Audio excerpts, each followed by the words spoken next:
Praise the Lord everyone. Bible reading in 6 months. Day 118 April 28th.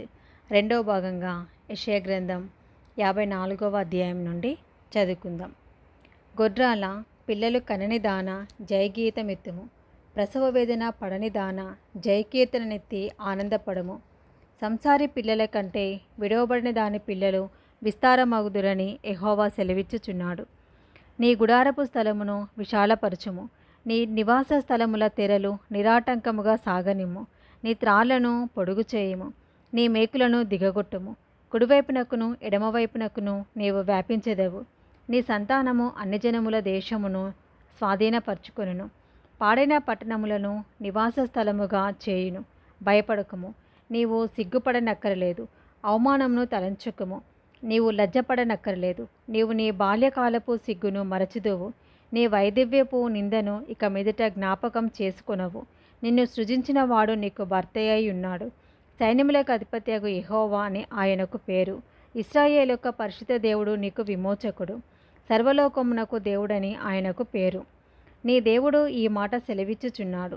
విడవబడి దుఃఖాక్రాంతురాలైన భార్యను పురుషుడు రప్పించినట్లును, తృణీకరింపబడిన యవ్వనపు భార్యను పురుషుడు రప్పించినట్లును యెహోవా నిన్ను పిలుచుచున్నాడు. నిమిషమాత్రము నేను నిన్ను విసర్జించి తిని గొప్ప వాత్సల్యంతో నిన్ను సమకూర్చెదను. మహోద్రేకము కలిగి నిమిషమాత్రము నీకు విముఖుడనైతిని. నిత్యమైన కృపతో నీకు వాత్సల్యము చూపుతును అని నీ విమోచకుడగు యెహోవా సెలవిచ్చుచున్నాడు. నోవాహు కాలమున జలప్రలయమును గూర్చి నేను చేసినట్లు చేదును. జలములు భూమి మీదికి ఇకను పొర్లుచూ రావని నోవాహు కాలమున నేను ఒట్టు పెట్టుకొనినట్లు నీ మీద కోపముగా నుండననియు నిన్ను గద్దింపననియు నేను ఒట్టు పెట్టుకొని ఉన్నాను. పర్వతములు తొలగిపోయినను, మెట్టలు తత్తరిల్లినను నా కృప నిన్ను విడిచిపోదు.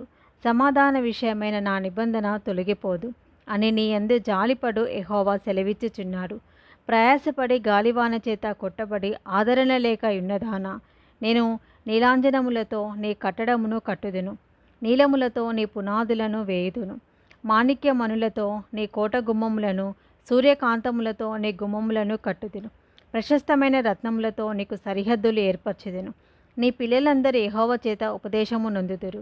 నీ పిల్లలకు అధిక విశ్రాంతి కలుగును. నీవు నీతిగల దానవై స్థాపింపబడుదువు. నీవు భయపడనక్కరలేదు. బాధించేవారు నీకు దూరంగా నుందురు. భీతి నీకు దూరంగా ఉండును, అది నీ దగ్గరకు రానే రాదు.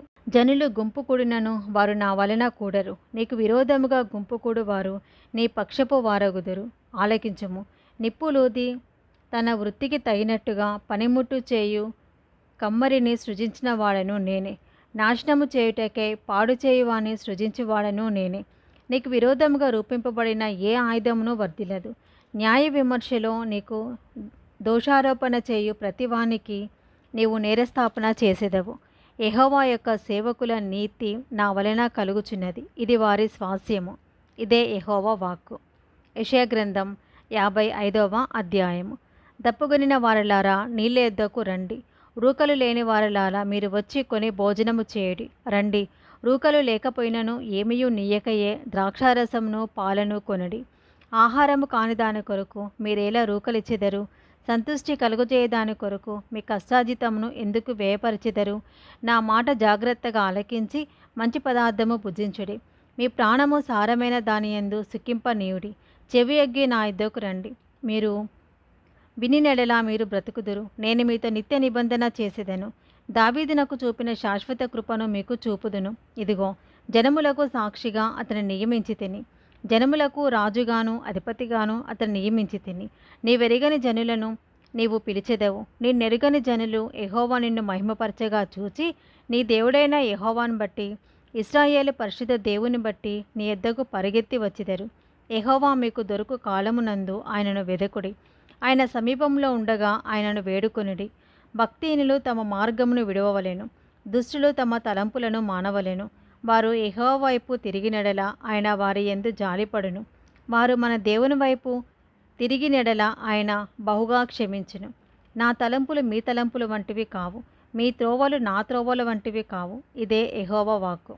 ఆకాశములు భూమిపైకి ఎంత ఎత్తుగా ఉన్నవో మీ మార్గముల కంటే నా మార్గములు, మీ తలంపుల కంటే నా తలంపులు అంత ఎత్తుగా ఉన్నవి. వర్షమును హిమమును ఆకాశం నుండి వచ్చి అక్కడికి ఏలాగూ మరలక భూమిని తడిపి విత్తువానికి విత్తనమును భుజించువానికి ఆహారమును కలుగుటకే అది చిగిర్చి వర్ధిల్లినట్లు చేయను, అలాగే నా నోట నుండి వచ్చు వచనమును ఉండును. నిష్ఫలముగా నా యొద్దకు మరలక అది నాకు అనుకూలమైన దాన్ని నెరవేర్చును. నేను పంపిన కార్యమును సఫలం చేయును. మీరు సంతోషముగా బయలువెలుదురు, సమాధానము పొంది తోడుకొని పోబడుదురు. మీ ఎదుట పర్వతములను మెట్టలను సంగీతనాదము చేయును. పొలంలోని చెట్లనియు చప్పట్లు కొట్టును. ముండ్ల చెట్లకు బదులుగా దేవదారు వృక్షములు మొలుచును. దురదగొండి చెట్లకు బదులుగా గృంజి వృక్షములు ఎదుగును. అది యెహోవాకు ఖ్యాతిగాను ఆయనకు కొట్టివేయబడిన నిత్యమైన జ్ఞాపక సూచనగాను ఉండును. యెషయా గ్రంథం 56వ అధ్యాయము. యెహోవా ఇలాగు సెలవిచ్చుచున్నాడు, నా రక్షణ వచ్చుటకు సిద్ధముగా ఉన్నది, నా నీతి వెల్లడి అగుటకు సిద్ధముగా ఉన్నది. న్యాయవిధిని అనుసరించిడి, నీతిని అనుసరించి నడుచుకునుడి. నేను నియమించిన విశ్రాంతి దినమును అపవిత్రపరచకుండా దానిని అనుసరించుచు ఏ కీడు చేయకుండా తన చేతిని బిగబట్టువాడు ధన్యుడు. ఆ ప్రకారం చేసి దాన్ని రూఢిగా గైకొను నరుడు ధన్యుడు. యెహోవాను హత్తుకొను అన్యుడు నిశ్చయముగా యెహోవా తన జనులలో నుండి నన్ను వెలివేయనని అనుకొనవద్దు. షండు నేను ఎండిన చెట్టని అనుకొనవద్దు. నేను నియమించిన విశ్రాంతి దినములను ఆచరించుచు నాకిష్టమైన వాటిని కోరుకొనుచు నా నిబంధనను ఆధారం చేసుకొనుచున్న షండులను కూర్చి యెహోవా ఇలాగు సెలవిచ్చుచున్నాడు, నా ఇంటను నా ప్రాకారములలోనూ ఒక భాగమును వారికిచ్చేదను. కొడుకులు కూతుళ్ళు అని అనిపించుకొనుట కంటే శ్రేష్టమైన పేరు వారికి పెట్టుచున్నాను. కొట్టివేయబడే నిత్యమైన పేరు వారికి పెట్టుచున్నాను. విశ్రాంతి దినమును అపవిత్రపరచకుండా ఆచరించుచు నా నిబంధనను ఆధారం చేసుకొనుచు యెహోవాకు దాసులై యెహోవా నామమును ప్రేమించుచు ఆయనకు పరిచర్య చేయవలెనని ఆయన పక్షమున చేరు అన్యులను నా పరిశుద్ధ పర్వతమునకు తోడుకొని వచ్చెదను.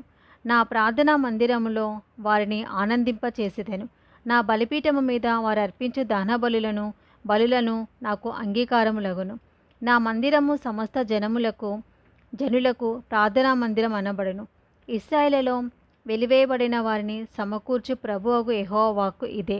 నేను సమకూర్చిన ఇశ్రాయేలు వారికి పైగా ఇతరులను కూర్చెదను. పొలంలోని సమస్త జంతువులారా, అడవిలోని సమస్త మృగములారా భక్షించుటకు రండి. వారి కాపరులు గ్రుడ్డివారు, వారందరూ తెలివిలేనివారు, వారందరూ మూగ కుక్కలు, మొరగలేరు. కలవరించుచు పండుకొనువారు నిద్రాసక్తులు. కుక్కలు తిండికి ఆతురపడను, ఎంత తినను వాటికి తృప్తి లేదు. ఈ కాపరులు అట్టివారే, వారు దేనిని వివేచింపజాలరు.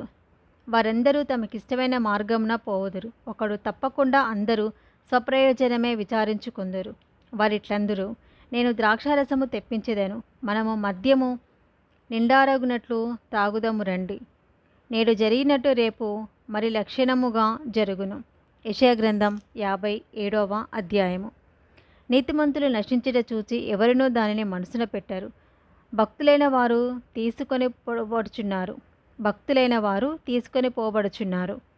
కీడు చూడకుండా నీతిమంతులు కొనిపోబడుచున్నారని ఎవనికి తోచదు. వారు విశ్రాంతిలో ప్రవేశించుచున్నారు. తమకు సూటిగానున్న మార్గమున నడుచువారు తమ పడకల మీద పరుండి విశ్రమించుచున్నారు. మంత్రప్రయోగపు కొడుకులారా, వ్యభిచార సంతానమా, వేష సంతానమా, మీరిక్కడకు రండి. మీరెవరు ఎగతాళి చేయుచున్నారు? ఎవరిని చూచి నోరు తెరిచి నాలుక చాచుచున్నారు? మీరు తిరుగుబాటు చేయువారును అబద్ధికులను కారా? మస్తచా వృక్షములను చూచి పచ్చని ప్రతి చెట్టు క్రిందను కామము రేపుకొను వారలారా, లోయలలో రాతి సందుల క్రింద పిల్లలను చంపువారలారా, నీ భాగ్యము లోయలోని రాళ్ళలోనే ఉన్నది. అవివే మీకు భాగ్యము. వాటికే పానీయార్పణము చేయుచున్నావు, వాటికే నైవేద్యము నర్పించుచున్నావు. ఇవన్నీ జరగగా నేను ఊరకుండదగునా? ఉన్నతమైన మహాపర్వతము మీద నీ పరుపు వేసుకొంటివి. బలి అర్పించుటకు అక్కడికే ఎక్కితివి. తలుపు వెనుకను ద్వారబంధము వెనుకను నీ జ్ఞాపక చిహ్నము ఉంచితివి. నాకు మరిగై బట్టలు తీసి మంచం ఎక్కితివి. నీ పరుపు వెడల్పు చేసుకొని నీ పక్షముగా వారితో నిబంధన చేసితివి. నీవు వారి మంచము కనబడిన చోట దాన్ని ప్రేమించితివి. నీవు తైలము తీసుకొని రాజునొద్దకు పోతివి. పరిమళ ద్రవ్యములను విస్తారముగా తీసుకొని నీ రాయబారులను దూరమునకు పంపితివి. పాతాళమంత లోతుగా నీవు లొంగితివి. నీ దూర ప్రయాణము చేత నీవు ప్రయాసపడినను అది అసాధ్యమని నీవు అనుకొనలేదు. నీవు బలము తెచ్చుకొంటివి కనుక నీవు సొమ్మసిల్లలేదు.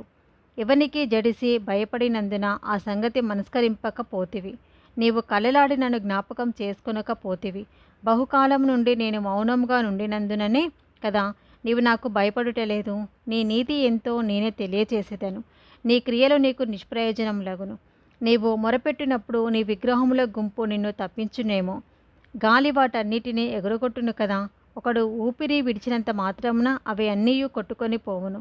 నన్ను నమ్ముకొని వారు దేశమును స్వతంత్రించుకుందరు. నా పరిశుద్ధ పర్వతమును స్వాధీనపరచుకుందరు. ఎత్తు చేయుడి, త్రోవను సిద్ధపరచుడి, అడ్డు చేయు దానిని నా జనుల మార్గంలో నుండి తీసివేయుడి అని ఆయన ఆజ్ఞ ఇచ్చుచున్నాడు. మహాగణుడును మహోన్నతుడును పరిశుద్ధుడును నిత్య నివాసి అయి ఉన్నవాడు ఇలాగు సెలవిచ్చుచున్నాడు. నేను మహోన్నతమైన పరిశుద్ధ స్థలంలో నివసించువాడను. అయినను వినయము గల వారి ప్రాణమును ఉజ్జీవింప చేయుటకును, నలిగిన వారి ప్రాణమును ఉజ్జీవింప చేయుటకును, వినయము గల వారి యొద్దను దీన మనసు గల వారి యొద్దను నివసించుచున్నాను. నేను నిత్యము పోరాడువాడను కాను, ఎల్లప్పుడూ కోపగించువాడను కాను. అలాగుండుని ఎడల నా మూలముగా జీవాత్మ క్షీణించును. నేను పుట్టించిన నరులు క్షీణించిపోవుదురు.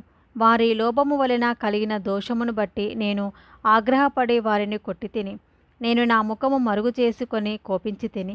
వారు తిరగబడి తమకిష్టమైన మార్గంన నడుచుచూ వచ్చిరి. నేను వారి ప్రవర్తనను చూచి తిని వారిని స్వస్థపరచుదును, వారిని నడిపింతును. వారిలో దుఃఖించు వారిని ఓదార్చుదును. వారిలో కృతజ్ఞతాబుద్ధి పుట్టించుచు దూరస్తులకును సమీపస్తులకును సమాధానం అని చెప్పి నేనే వారిని స్వస్థపరచెదనని యెహోవా సెలవిచ్చుచున్నాడు. భక్తిహీనులు కదులుచున్న సముద్రము వంటి వారు, అది నిమ్మలింపనేరదు. దాని జలములు బురదను మైలను పైకి వేయును. దుష్టులకు నెమ్మది ఉండదని నా దేవుడు సెలవిచ్చుచున్నాడు. ఇది ఈరోజు రెండో భాగం అండి. Praise the Lord. మొదటిసారి కనుక ఎవరైనా మన ఛానల్ చూస్తుంటే కనుక ప్లీజ్ సబ్స్క్రైబ్ చేసుకునండి. అలాగే మీకు తెలిసిన వారికి కూడా ఈ లింక్ షేర్ చేయండి. అలాగే కామెంట్ కూడా చేయండి. Praise the lord.